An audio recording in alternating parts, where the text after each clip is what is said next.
Hey, welcome everyone. My name is Chase Johnson Lynch, and once again, I'm here with the Community Podcast here on Big Condo Online. Please like and subscribe because hopefully you're enjoying the changes that we're making this year. Feel like we got a brand new studio. If you can actually touch the wall, it feels like brick and everything. And what I wanted to do for my first podcast in the new year is welcome one of our favorite hosts. No, I'm not picking them out of everyone, but it's just that because like I feel like this is a diamond in the rough because he started out on my show here, the Community Podcast, doing a couple of interviews with me, and then I decided this gentleman needed his own show. So first of all, let me introduce him and welcome back to the studio, the new studio, James Diboe. How you doing, Chase? Great to be back on Big Condo Radio, but now it's Big Condo Online. That's right. Change is in the air, James, and it changes all the time. And what do you think of the new studio, by the way? It looks amazing. It's great. It's amazing what you've done with it. It's like a whole nother place. The microphones are great. Yeah. Great sound. You've got your TV. Yeah, exactly. Because we will be actually utilizing the TV in our set soon on different shows and everything. Because we'll be adding a third camera that gets the wide 2-shot and everything. But for now, we're still in the simple 2-shot, cutting back and forth. And but once again, like I said, James, let's go back in time a little bit because, like I said, I feel like I'm discovering you, and it's a gift for me and for our audience because, you started doing the Discovering with James Diboe podcast, late, in 20, what are we in, 2020? Late in 2020, and August. August. The first show. And it's just been going from strength to strength, hasn't it? Yeah, it has. It's been building itself. And the first time you invited me on, we started off talking about the world travels. We were talking about the ancient structures around the world and meeting chiefs, tribal leaders. And then you went back on with Patrick Graham. Yeah. And we talked about the importance of African history. Yeah. And Patrick's book also. And then you got me back on again to do the return. Yeah. And which was supposed to be a project that you were working on that will take young people to Rwanda or? Yeah. And unfortunately, because of the pandemic, we always have to say unfortunately because of our times, that project has not taken off. Because it was supposed to happen, like, I believe, in this time, 2021 now. Yeah, because time's gone so fast. It's since this pandemic we've been in that, it's everything's been pushed back. Funding's getting more difficult. It's the same story with everybody, isn't it? Yeah. Yeah. But also, too, is I think we should also take this time to let people know about your company, Cultural Solution.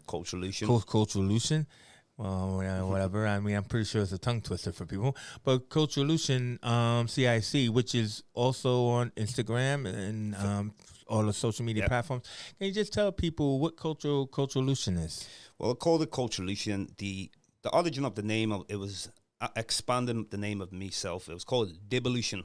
That's because my name's James Diboe. So it's a spiritual thing when I came with Devolution. Yeah. So what happened is I came with Cultural Solution. Mm-hmm. And I wanted to deal with the roots of cultures. Yeah. So when I say the roots of cultures, you say you go into Southeast Asia, for example, and show you some of them tribes who visit the first peoples, because a lot of people are not aware. The indigenous peoples, because a lot of people are not aware of who the indigenous people are. So I called it Cultural Solution, and also going into the South Pacific, or whether we're dealing with Africa being the first of humanity, first civilizations. And also, you've got the old mix over in ancient America. Because also, too, is trying to show the new effect of what the new studio gives us. What we'll do is let's cut to one of our pictures that we have out of your many pictures. Oh, yeah. And if you could tell us, well, not only what the structure is, but where it is. It's in Cambodia, Siem Reap, Cambodia. And this is Angkor Wat. And it's built about around the 12th century AD times, and it's done by the king. And these were Buddhist, but according to some people, they were actual Hindus. Now it's because you've got a lot of Buddhists there. You see a lot of the people who are Buddhists, but Hinduism came to there first. Yeah, and Buddhism is also an extension of Hinduism, but obviously Buddhism was I prefer Buddhism, me personally. I think So is this a temple where the Buddhists practice or prayed or anything like that? well, they can practice pray there, but it's also it's for the kings originally, and it's just an amazing structure, and the size of this place, it must be like, it's huge. I mean, it took me. I got dropped off there, and he said, "I'll pick it up in 2 hours," and I didn't think I needed 2 hours. Yeah, but you might even need a bit more. So you could tour around the place. You tour around. So what do you see inside? Well, it's just all sorts of different Buddhas you'll see. You'll see all sorts of. I actually went into, because it's broken into 3 parts. You see, this is Angkor Wat, but then obviously later we show you Angkor Thom. Angkor Thom is where the Bayan temples are. Right. Now these huge faces, these remind me a bit of the Olmecs in Mexico. Yeah. And it looks like it's done by, like, when I say the same types of people, because they're within different time periods when these are being built. Like the Olmecs is like 1500 BC, and this is like 1200 AD. But the same kind of idea is the same what's traveled around the world. Like, these are very similar to the Indus Valley or ancient Egypt, for example. Well, what about African influence? Well, when we say Egypt, that is Africa. And you know what, bruv? I mean, I should slap myself, but yeah. Well, Kemet, we called it back in the day. And remember, when we're dealing with pyramids or anything like that, Sudan, Nubia is older. And then you can deal with sub-Saharan Africa, which is older, according to Dr. Yoshi Ben Yakin, and he says it starts off in Uganda, the civilization. So I can see all these ideas have traveled, and they've gone throughout the world. And we don't hear too much about Africans bringing civilization into different parts of the world or building great structures. And I think by building all these great structures and having all this knowledge to do this is what helped Africans be able to get that respect. Like we were saying last time about the Olmecs, when you mentioned about Renoka Rashidi.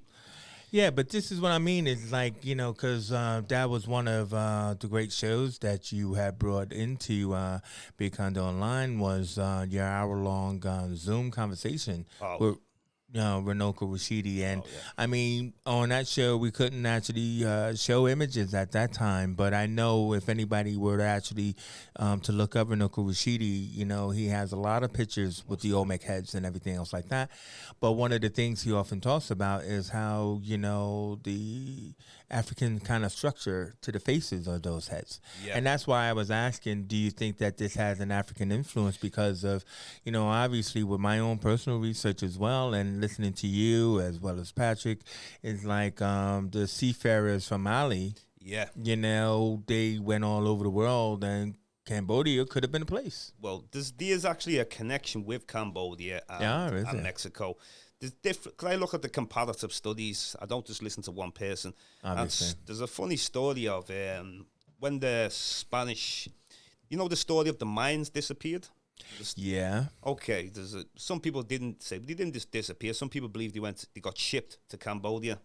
Really? Okay. By the Olmecs because supposedly the Mayans were into human sacrifice. Did not. Well, yes, I knew about that. Supposedly, we've seen a movie always the feathered serpent and all that kind of stuff with those big step pyramids and the sacrifices at the top of them. Now, this story I'm going into, he basically says that the Mayans are the children of the Olmecs. So the fathers would be the Olmecs, and then obviously the Mongoloid race would have mixed with them. The way the Mongol came from the Bering Strait. Yeah. So the Mayans are supposed to be the offspring of the Africans or the indigenous black people of Americas. Wow. And either the Chinese, or if you want to call them the Mongoloid, there was a mixture. And let's be clear. When you say Mongoloid, you mean Mongols, like you know what I mean? Not the negative terminology of Mongoloid. Yeah, so let's just be clear. Not the negative. Some people say Australoid, or they say Caucasoid. No, but you get me. I get you. Yeah. Well, let's look at some more pictures, because I mean, obviously, this is what I like about this is because we often describe you as a world traveler. You often talk about the places you've been. So let's look at like some other people, because like you love to like showcase yourself with some of the people that are there. Yeah. And so let's say with this picture here. Now this is the chief in Malaysia. Now, how? That's pretty small, Chief. Yeah, well, well, the very small peoples, these indigenous peoples of Southeast Asia. All right. Okay. Yeah. Now, this was the chief where I spotted him on. He was standing on some high hill, and I've took a picture. And then the tall man was saying, "Well, you can't meet him." So obviously that I didn't include me. I just went up there, I met them, got some pictures. I met a lot of the peoples there. And it was a blessing to meet them, the Orange Asley tribe. I was there with me cousin Daniel.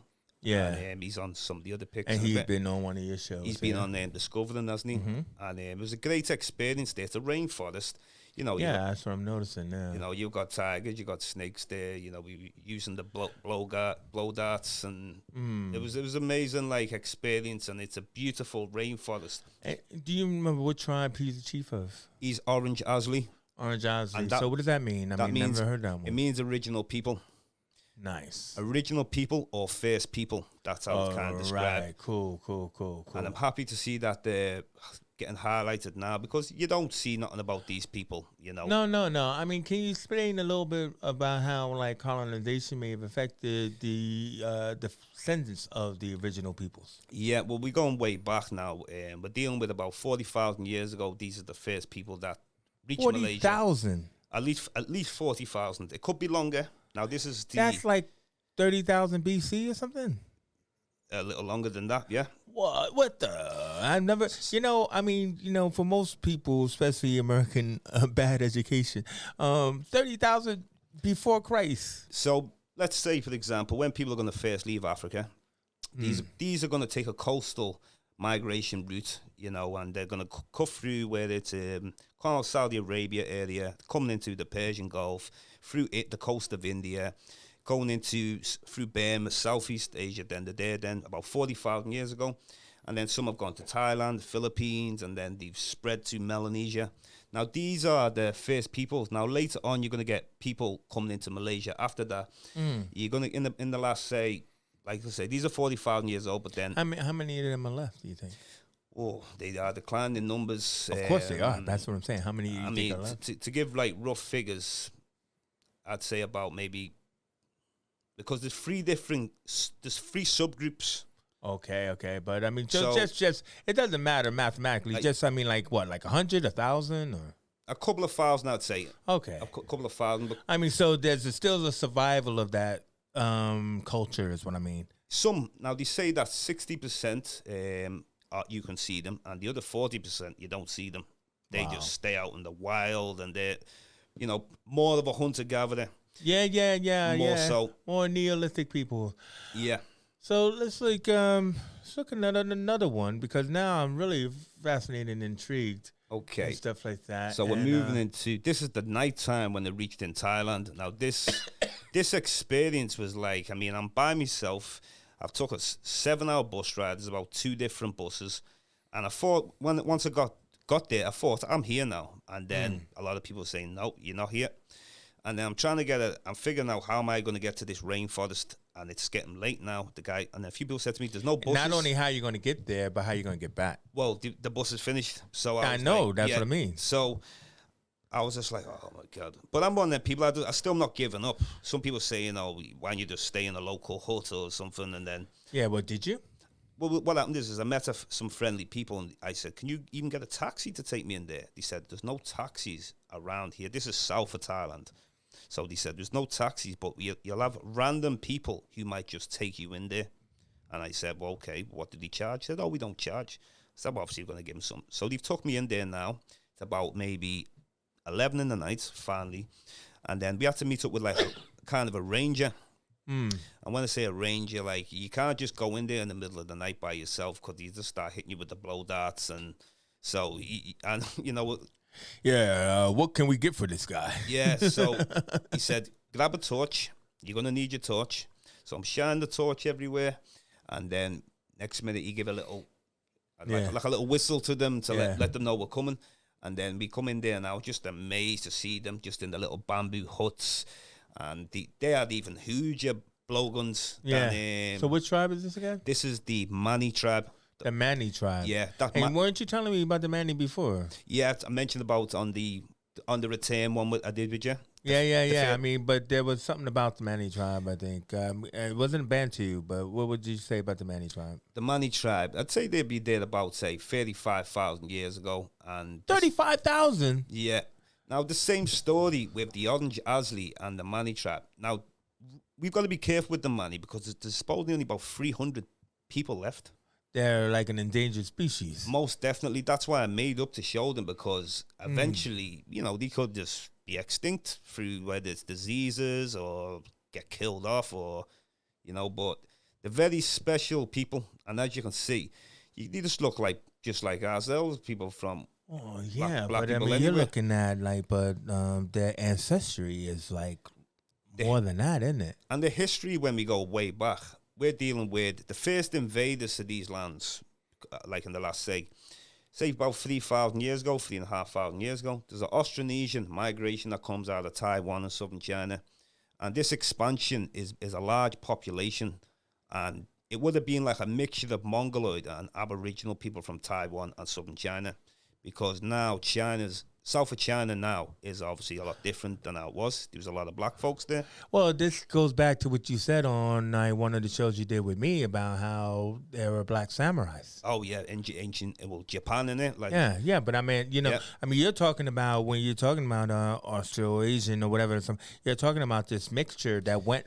Yeah. This diversity went further back. Yeah. I mean, I don't know if you watching out there, this is just fascinating to me, and hopefully it is to you, is that, I mean, because we could research these people as well. So when you're naming them, I really hope that people are encouraged to look these tribes up and everything, which is why I keep asking you to repeat stuff.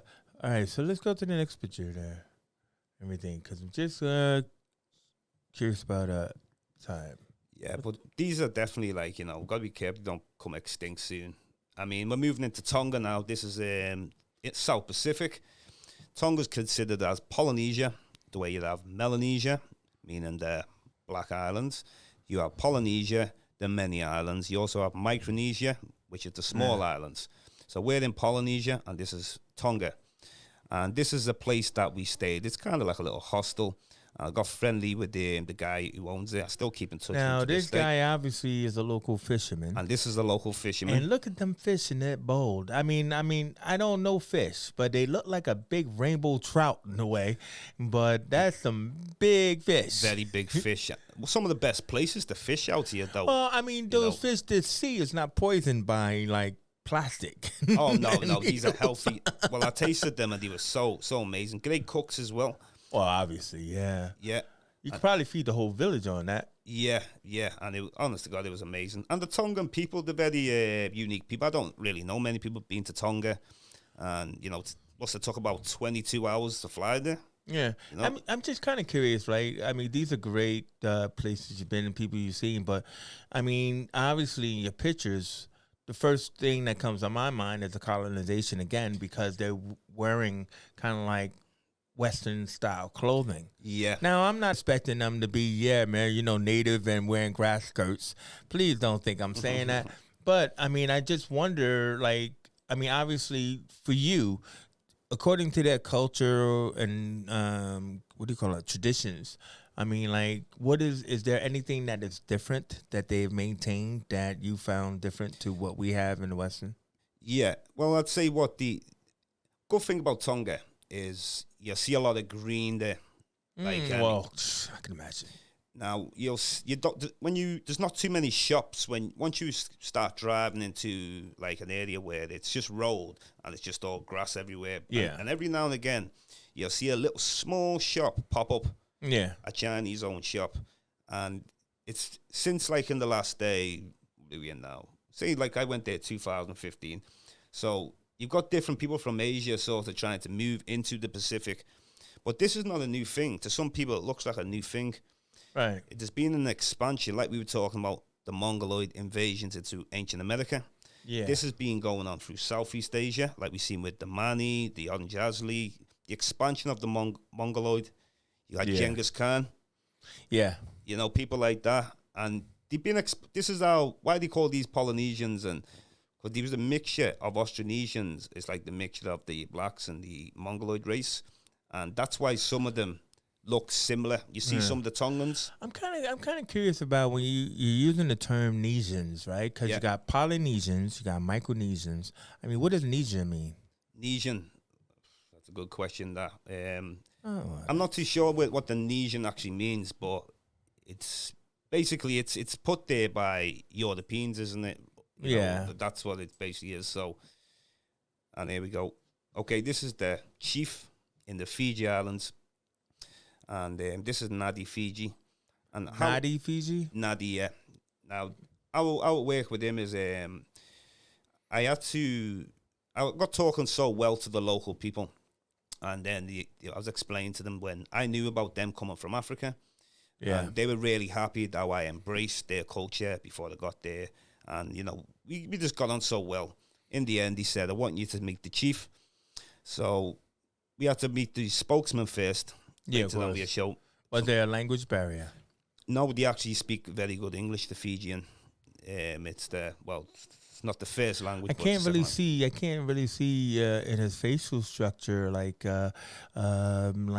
you know, as far as what does he favor, you know, because he just looks like kind of like my grandpa, you know. He looks like somebody that would be in a local, you know. I mean, you know what I mean, like with the white hair and everything else like that. Yeah, you know. But I mean, like you could probably see it like in his eyes or whatever or anything like that. Can you see any difference? Yeah, you know, it was a spiritual feeling. You know, well, obviously, like, of course. I mean, you know, as a chief as well, he probably has a lot of like stories. Like, do they do a lot of like real stories where they pass the history down verbally, or? Yeah, a lot of old traditions, especially the fact that they say that they came from Lake Tanganyika, which is the Tanzania area in East Africa. Nice. And they were aware of. I knew this before they got there. Yeah. And also, this is the second day I met him when I got the picture, but the first day we had to go there traditional and present him with a kava plant. And that's what we drink, I explained last time. Now, these two fellas, the one with the colourful shirt, the blue shirt, he's a spokesman for the chief. So before you go to see the chief, you must report to the spokesman. Yeah. And the spokesman's house is over the road from the chief's. But you must go through the spokesman. Now, the other fella on my right, he's the warrior of the tribe. He's the warrior? Yeah. He had to fight in a while, has he? That's it. Oh, definitely. But he was, what happened with the... he's like the sergeant in arms, but, you know, hey, I can have a beer with you and tell you about my fighting days. Yeah. Now, what it was is the first day I got to meet the chief, he wasn't there, the warrior. Now, when came the second day to get the picture. Yeah, he was wondering he sat me in the room for an hour before the chief came into the room. Yeah, I'm like just waiting. I've come to get me picture with the chief and meet the chief. Yeah, so he interrogated me for about an hour. The warrior did. Yeah, the warrior. He was confused of how did you get to meet him without going through him. I said, well, I went through the spokesman. So. You bypassed me, bruh. It was, put it this way, I did pass the interrogation pass anyway. They basically want to study you. Well, they want to know what your intention is, right? Correct. I mean, like, obviously, it's like you're letting someone into the camp in a circle. Yeah. You can't just do it. I mean, so obviously from your interest. Yeah. Of wanting to be there, and more than likely with your knowledge as well. Yeah. It's like, you know, so it's like, hey, he's just not anybody and stuff like that. So. Now, this is 2013, September times. Right. And this is where I started becoming a lot more spiritual. I just felt the So, energy. I mean, how long were you traveling at this time? 2-3 years? Or 2006 I started, really started. So, like about 7 years? Yeah. I was always spiritual from the beginning, but this was like... No, I get you, bruv. I meant, like, after seeing so many different peoples, right? Yeah, it built up where... This come to a point where of the word knowing and believing. This, once I got it... Because before I got to Fiji, it was basically I was explaining that, like, I had feelings I was going to meet someone of importance. And then once... I got there, when I got to meet the chief, I felt that spiritual connection, like it was all meant to be. Yeah. No, I know, I dig that. I dig that. I mean, so this is like the last picture like we have for you for now. But what I'm fascinated about this particular picture is that you said that this was a Stonehenge in where? Tonga. Which means that there are pretty much henges all over the planet. Henges everywhere. But so tell us about this particular one. So this is the round about the 12th century round times, and it's At least it's not 35. Oh no.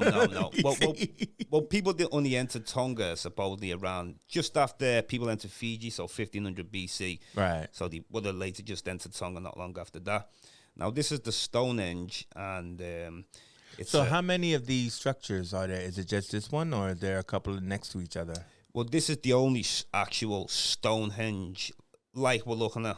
These are the structures like the three-step pyramid, or some of these huge stones, but nothing like this. This is not like a henge, because a henge is usually like a wall of stone. This is the only henge that I've seen, and it's amazing. And supposedly it was for the kings, and they say the chief kneel to protect himself from assassination attempts that could later on come on his life from his enemies. So there's a lot of some people might call it superstition, but it very means something to them. No, but I remember we were talking about this beforehand. Is because like if anybody could notice in this is the structure itself, like that top, wall above it, connecting the two stones. It looks in a way like it's slotted in. Yeah. And it's one of those amazing megalithic structures that is like seems impossible to actually make. Yeah. You know what I mean? And we were kind of like saying, like, look at the grass that is around you. It's like this could all have been underwater at that time. You know what I mean? Interesting. And stuff. And then erosion in time made it look like this. But and that's usually the case with a lot of these big, large megalithic structures. It's not like, some conspiracy theorists to go, "Oh, alien spaceport," but it is also what we talked about, the acuity of man without TV. Like the people, we think they are less, but they're actually more because they have more time, more knowledge, more creativity to actually build something like this. Definitely an advanced civilization from exactly, like Atlantis. There's a lot more to it. I don't believe just some aliens came down and. Yeah. That was a joke. But you know what? I mean, I understand. I've looked at the comparative studies. I've looked at people like David Icke, for example. Right. He mentions about how could. Oh wait, let's not go down that Icke road. people like that. They make. Oh, how could you carry this big stone and? Exactly. Why, you're just an African. How could you? I'm not going that road. Anyway, listen, man, that was amazing. But like again, and going back over, your first season here at Big Condo Online with Discovering. I mean, like, because you even said it's like you started to build a fan base with each, show. And I mean, did you actually communicate with anybody? Did you actually figure out what people were enjoying about your show that you were told? The Discovering show? Yeah. Yeah. Well, first of all, I've got so many different kind of guests on it. And everyone's all got their own uniqueness. Yeah. No one really sounds alike.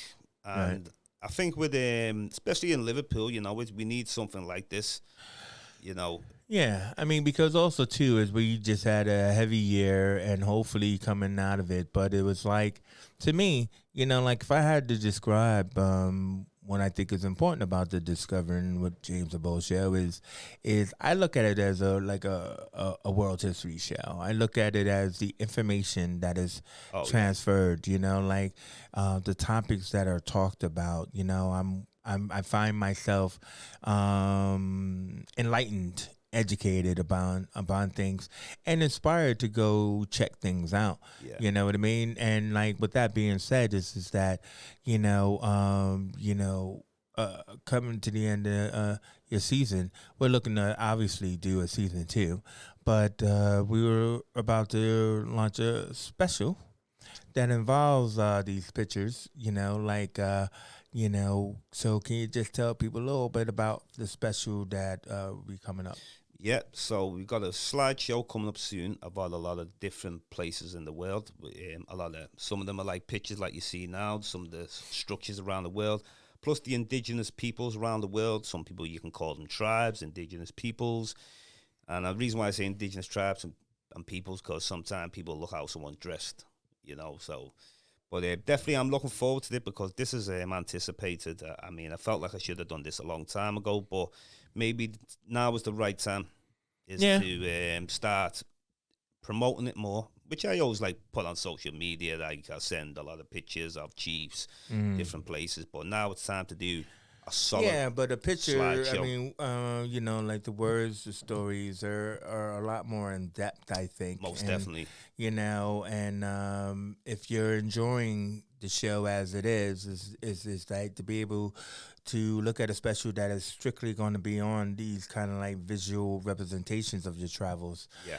I mean, you are obviously what we say on the tin, a world traveler and everything. And the history and the knowledge that you already have and you're passing on is a way for people to actually be inspired to go out and educate themselves more. Definitely. I mean, we need more of this world history stuff.